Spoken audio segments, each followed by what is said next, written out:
All right, so now we are going to talk about our third type of comma, which is inserter comma. Before we talked about introducer comma, which is a comma that comes before your independent clause, your subject verb. We talked about coordinator comma, which is used with fanboys or used with a list of 3 or more items or adjectives of the same order.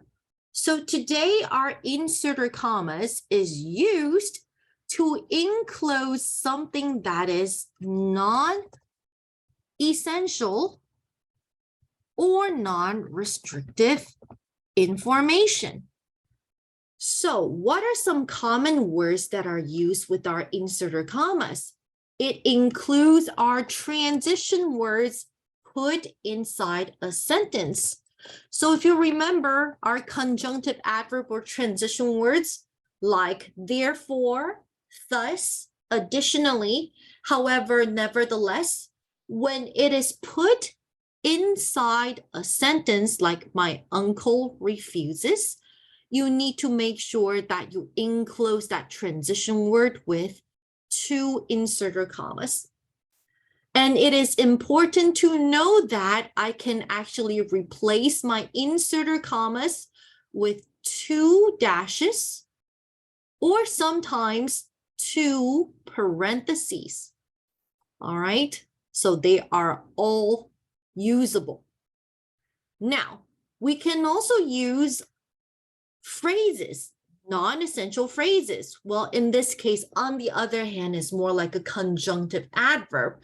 So again, when you put something in between your subject verb, my father has never smoked, or in the middle of your sentence, of course, you would use inserter commas.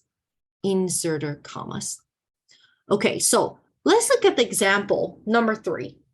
There is no point in living. What is your subject verb? Remember, there is expletive. It is never your subject. So is your verb. No point is your subject. We can cross out in living because that is your prepositional phrase. So this is your independent clause.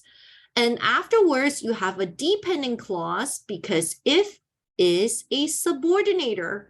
So according to my uncle, it's still placed within one single sentence because you only have one independent clause. All right. Okay, moving on. My aunt, his wife, well, wife is a noun that talks about another noun. So if you remember, this is what we learned in our phrase lesson. I think it's the second lesson. This is called an appositive, right? And in this case, it is non-essential appositive because he probably only has one aunt, all right, died of lung cancer.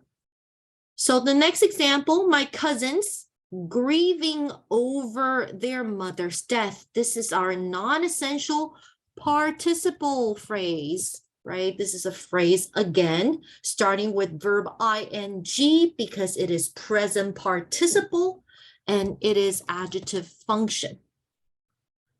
And the next example, my mother, who just celebrated her 50th birthday, same thing. My mother is very specific. You only have one mother, right? So the adjective clause, of course, is non-essential or non-restrictive.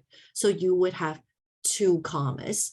So keep in mind that by far, the most common non-essential information would be our conjunctive adverbs like however, therefore, our appositive, which is a noun or noun phrase talking about another noun, our participial phrase, which is a verbal phrase that functions as an adjective, and our adjective clause, which is our level 3 modifier, starting with the relative pronoun modifying the antecedent that comes before. All right, and there is also one last example.